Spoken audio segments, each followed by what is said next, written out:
पता है कि डीग जल महलों का निर्माण महाराज सूरजमल ने कराया, लेकिन क्या ये डायरेक्ट जाटों ने क्या इसका निर्माण ही करा दिया? उससे पहले के संघर्ष ही नहीं किया जाटों ने, बहुत तगड़ा संघर्ष किया था, वो शूरवीर रहे जाटों में। सबसे पहले हम बात करें जब औरंगजेब शासक था, हम बोले तो हिंदू मंदिरों को तोड़वाना, हिंदुओं का जबरदस्ती धर्म परिवर्तन कराना, तो उसके खिलाफ पूरे भारत में विद्रोह होने लगे। सब और दक्षिण भारत में विद्रोह हुआ, पंजाब में विद्रोह हुआ, राजस्थान में भी विद्रोह होने लगा। इधर जाटों ने भी विद्रोह चालू कर दिया। जाटों में सबसे पहले विद्रोह चालू किया था गोकुला जाट ने। किसने? गोकुला जाट ने। पास से बना, आवाज नहीं आएगी मम्मी। तो सबसे पहला विद्रोह किसने चालू किया? गोकुला जाट ने। सन 1669 की बात, 1669 की बात है। तो स्टार्ट किया, लेकिन उसका कोई फायदा हुआ नहीं, उसका दमन हो गया, पतन हो गया। कहाँ के थे गोकुला जाट? मथुरा के पास एक गांव पड़ता है तिलपत, मथुरा के पास एक जगह है तिलपत, वहाँ के थे गोकुला जाट। फिर सन 1687 में एक और विद्रोह शुरू किया रामराज जाट ने, राजा राम जाट ने। किसने? 1687 में राजा राम जाट ने। ये कहाँ के थे?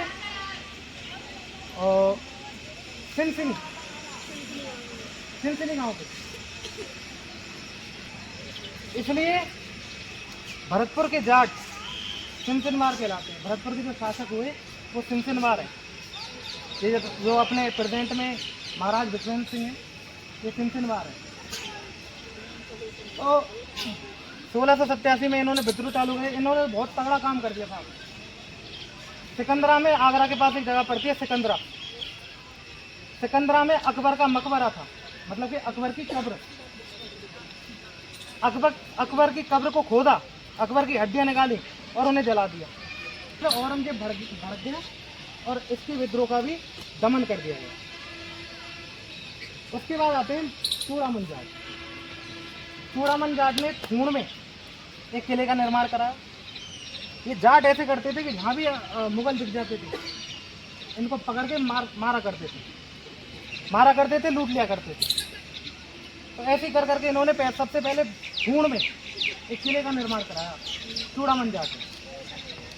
चूड़ामन जाट के बाद जो शासक हुए, शासक क्या, दो लोग थे जिनके बीच में क्या मतभेद हो गए कि अगला सरदार कौन बनेगा।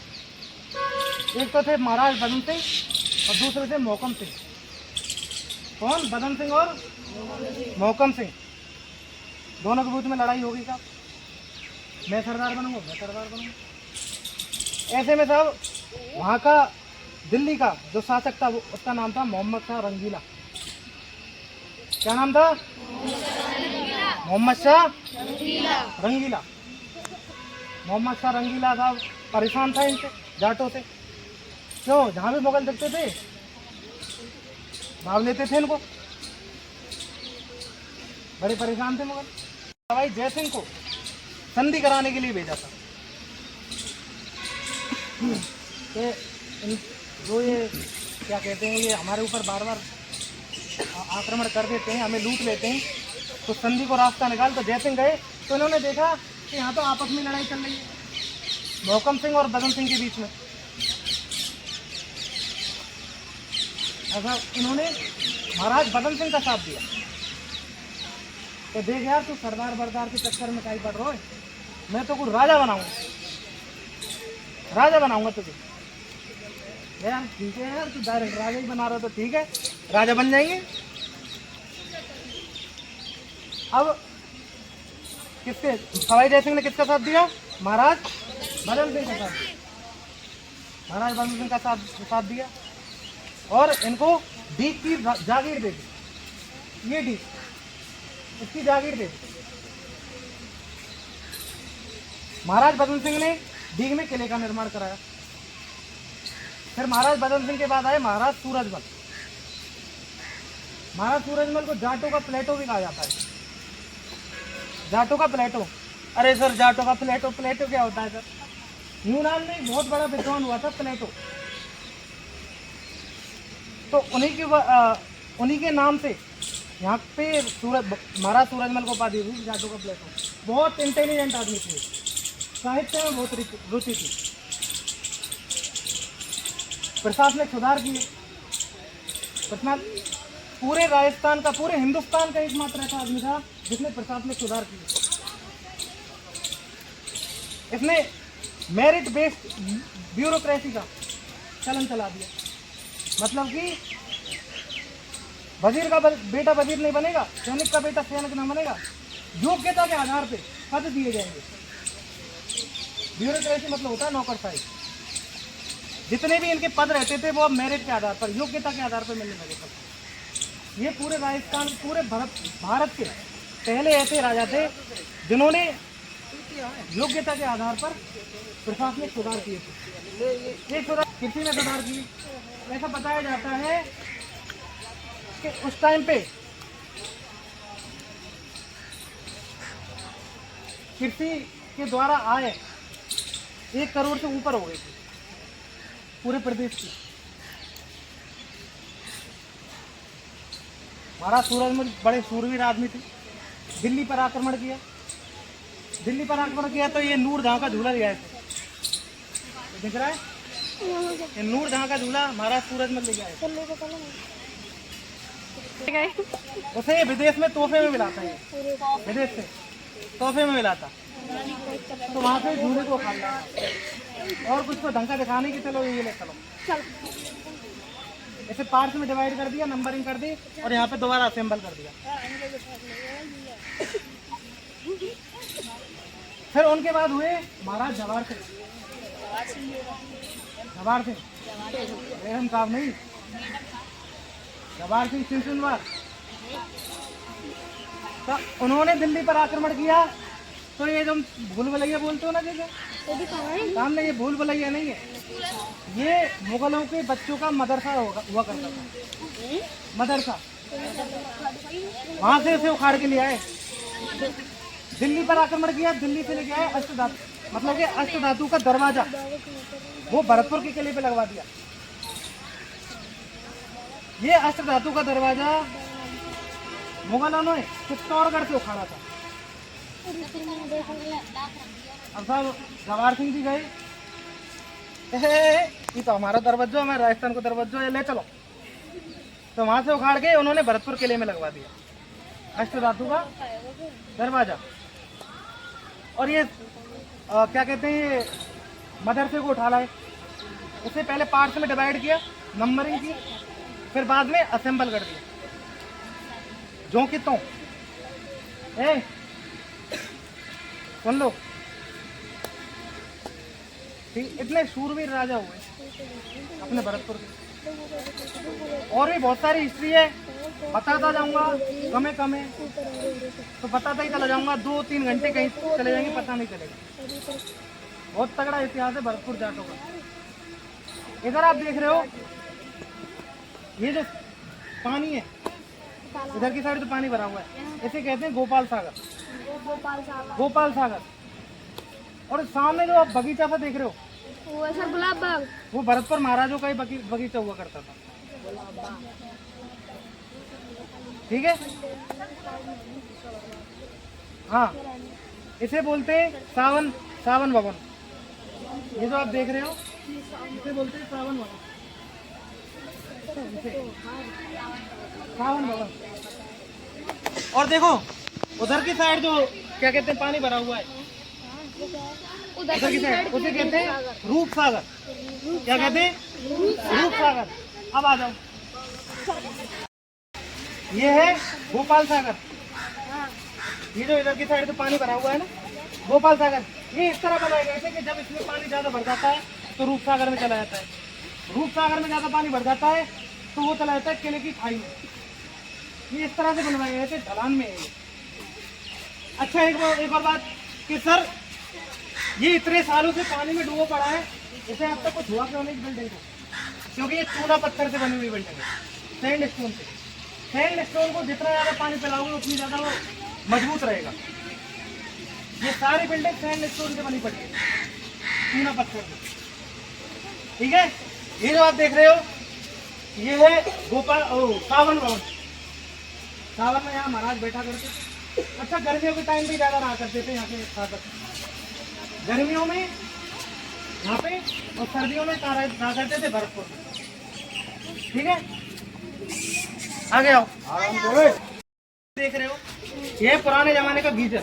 गीजर गीजर यहाँ आज के टाइम पे इलेक्ट्रिक से चलते हैं, गैस से चलते हैं। ये बिना इलेक्ट्रिक और बिना गैस के गीजर थे।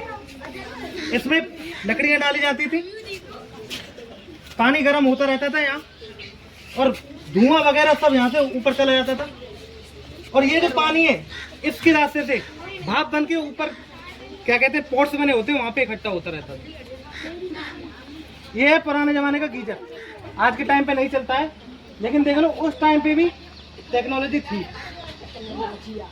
टेक्नोलॉजी अब देखो इधर आओ, पीछे आओ।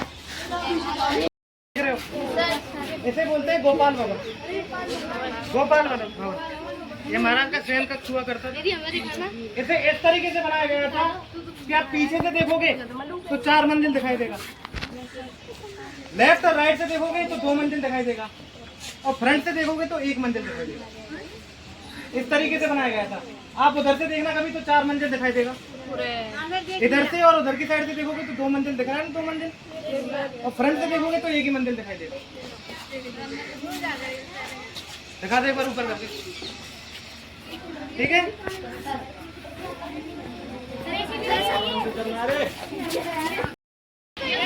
उधर देखो 2 मंजिल दिखाई दे रही है, उधर भी 2 मंजिल दिखाई दे रही है, लेकिन आप पीछे से देखोगे तो 4 मंजिल दिखाई देगी। ये इसी तरीके से बनाया गया है, पुराना आर्किटेक्चर है, इसका कोई जवाब नहीं है। अच्छा, इसमें ये जो कुंडे दिख रहे हैं, पहले फर्नीचर नहीं हुआ करता था, पहले पर्दे टंगा करते पर्दे। ठीक है, क्यों? ये देखो ये दूल्हा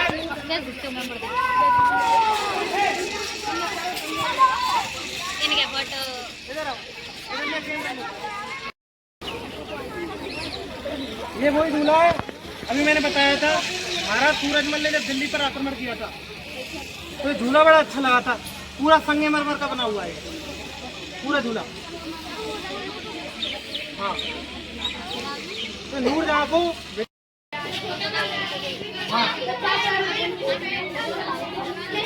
हाँ, इस मंदिर का निर्माण महाराज विजय सिंह ने कराया था। कर्नल विजय सिंह भी बोला करते थे। इसमें जो मूर्ति है ऐसी मूर्ति पूरे हिंदुस्तान में नहीं। हकीक पत्थर से बनी हुई मूर्ति है। हकीक पहले नट होते थे ना, वगैरह, वैसे पत्थर था, पूरा एक ही पत्थर पे कार्विंग की गई है। इस तरह से बनाई गई है कि हनुमान जी की नसें तक दिखती है। इस एक ही मूर्ति में 5 दर्शन है, भगवान राम के, भगवान लक्ष्मण के, और साहब एक हनुमान जी का छोटा स्वरूप है।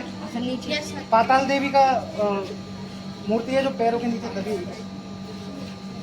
और एक और दर्शन है, हाँ, कौन सी पार्वती? नहीं, संजीवनी बूटी जैसी, हाँ, उस पर्वत के दर्शन। ठीक है, 5 दर्शन है एक साथ। और इसमें इतनी डिटेलिंग है, कोई बात नहीं। तो भरत ने, राम जी के भाई थे ना भरत, उन्होंने तीर मारा था जान पे, तो उसका निशान भी है इनकी जान पे। इतनी डिटेलिंग है इसमें, काला काला सा निशान है यहाँ पे। कभी भी आप दर्शन करने जाओ अंदर तो वो निशान भी दिख जाएगा आपको। ठीक है, आगे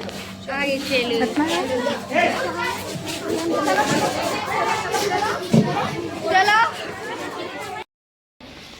अभी मैंने बताया था महाराज जवाहर सिंह जी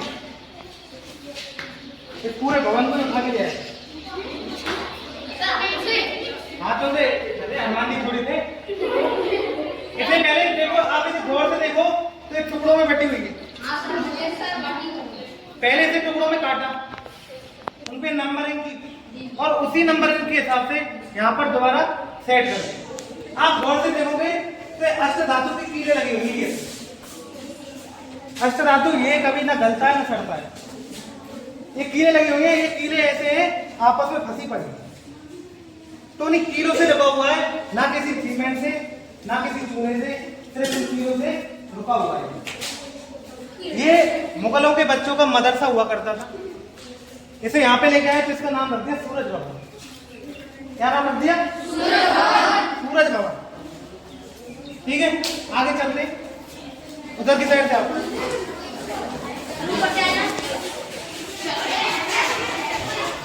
उधर की साइड से आओ।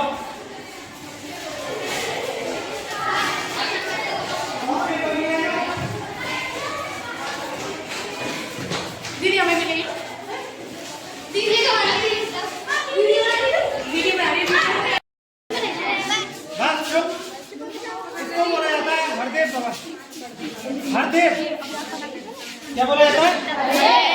इसको बनाने की शुरुआत महाराज भदन सिंह जी ने की। शुरुआत किसने की? महाराज।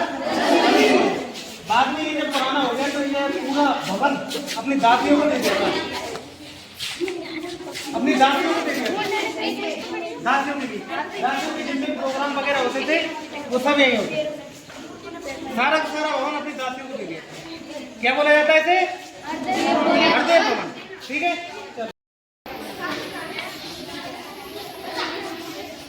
हाँ चलो देखो इधर देखो, ये जो आप देख रहे हो, चल रुक जाओ यही। ये पेंटिंग जो मैंने बताई अभी, ये पूरी संगमरमर से बनी हुई है, लेकिन इसी की एक जस्ट कॉपी बनाने की यहाँ पे कोशिश की है। आप दोनों पेंटिंग को देखो तो सेम ही लगेंगे। ये अपने सैंडस्टोन से बनाने की कोशिश की गई थी, पूरी बनने की टाइम सेम टू सेम देख लो, कोई अंतर नहीं दिखेगा। क्या था कि चलो बनती है या नहीं बनती, लेकिन लगभग बनाई थी हैं, दिख रही है ना सेम टू सेम। चलो जल्दी आ जाओ। ये पिंजरा है, महाराज जवाहर सिंह एक बंद बारहठा से एक बाघिन का शिकार करके लाए थे। वो यहीं पे रखते थे उस बाघिन को, उसके 2 बच्चे भी थे, और बाघिन की खाल में भूसा भर के उसको वहाँ पे रख रखा है उस वाले हॉल में, और उनके बच्चों का हाल में भूसा भर के वो यहाँ रख रखा है दोनों म्यूजियम में। ठीक है, अब ये जो आप देख रहे हो ये पूरी बिल्डिंग यहाँ से वहाँ तक, इधर देखो लड़कियों, यहाँ से वहाँ तक, इसमें पूरे में पानी भरा जाता है। ओपन वाटर टैंक है, open water tank, 6 lakh gallon पानी आता है इसमें। ऐसे जैसे आप सामने होल देख रहे हो, इसमें ऐसे होल हुए पड़े हैं अंदर, जिनके लकड़ी के ऊपर सूती कपड़े से बांधते हैं, उन्हें रोका जाता है जब इनमें पानी भरा जाता है। ठीक है, पानी भर दिया तो जब फव्वारे चलते हैं, साल में 2 बार चलते हैं फव्वारे, तो उनके प्रत्येक उसका जो ये ऐसे क्या कहते हैं इनको, होल हुए पड़े, उनके नंबर है। एक को खोलेंगे तो ये वाले फव्वारे चलेंगे, 100 नंबर का खोलेंगे तो ये वाले फव्वारे चलेंगे, 5 नंबर का खोलेंगे तो ये वाले फव्वारे चलेंगे, ऐसे फव्वारों के नंबर है। तो वहाँ पे ये आज भी मैनुअली चलते हैं, ये किसी इलेक्ट्रॉनिक सिस्टम से नहीं चलते। ये सारे फव्वारे हाथ से नहीं चलते, पहले इनमें पानी भरा जाता है, फिर वो होल खोला जाता है, तैराक उतरते हैं बकायदा, तैराक उतरते हैं, और उसमें रंग की पोटलियाँ लेकर उतरते हैं साथ में। रंग की पोटलियों को उसी गड्ढे के अंदर हाथ डाल के ऐसे मिसलते रहते हैं, और ये रंग के फव्वारे चलते रहते हैं। यहाँ पे अलग अलग होल्स में अलग अलग रंग के फव्वारे डालते हैं। अब सोचो कितनी डिफिकल्ट जॉब होगी उनकी, कितनी देर पानी के अंदर रहना पड़ता होगा। आज भी ये मैनुअली चलते हैं सारे फव्वारे। एक चीज बताना भूल गया, पूरे महल में लगभग 2200 फव्वारे, 2200। ठीक है, पूरे महल में। इसे कहा जाता है किशन भवन। क्या कहा जाता है? किशन भवन। ये महाराज का दीवाने खास हुआ करता है। दीवाने खास मतलब कि सिर्फ खास लोगों की मीटिंग हुआ करती है। ठीक है, आज के टाइम पे इसे म्यूजियम बना दिया गया है। महाराज की सारी पीढ़ियों के फोटो लगे हुए हैं, अंदर जाके देखोगे आप किसी दिन तो। अच्छा, किसी ने भविष्यवाणी की थी कि महाराज की केवल 13 पीढ़ी ही राज कर पाएंगी, तो 13 फब्बारे पहले बना दी थी। 13 के 13 गिन लो, 13 बैठेंगे। 1 2 3 4 5 अच्छा, बागिन के दोनों बच्चों के जो, हाँ इधर आओ।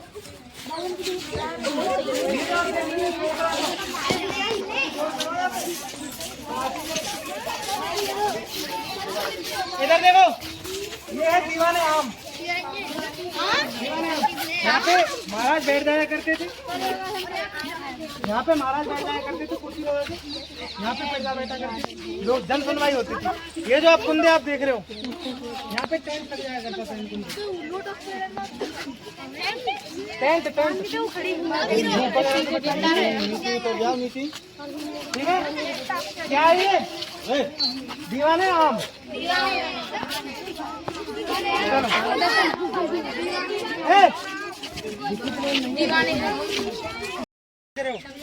ये महल के हर कोने में मिल जाएगा। इसको बोलते हैं कमलपुर। कमलपुर, ये एक ही पत्थर में कारीगरी करके बनाए गए, सिंगल स्टोन में, अलग अलग पत्थर नहीं लगाए गए इसमें, एक ही पत्थर पे ये कारीगरी की गई है। इसको बोलते हैं कमलपुर। ठीक है, आ गया। रुक जाओ,